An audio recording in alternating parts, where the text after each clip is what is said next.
ట్రంప్‌ని అధికారంలోకి రానియ్యకుండా అడ్డుకునేటటువంటి కుట్రలు చాలా జరిగింది మొన్న.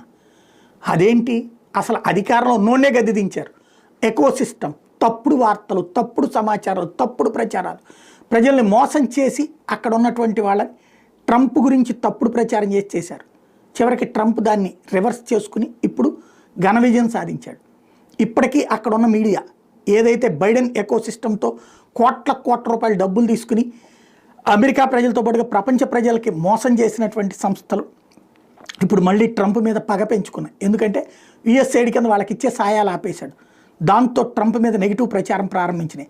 అందులో భాగంగా ఇది Trump without evidence accuses Zelensky of being a dictator without elections, echoing rhetoric from Russia. ఇది ఎవరయ్యా రాసిందంటే వాషింగ్టన్ పోస్ట్, న్యూయార్క్ టైమ్స్, ఇవన్నీ కూడా అతనికి వ్యతిరేకంగా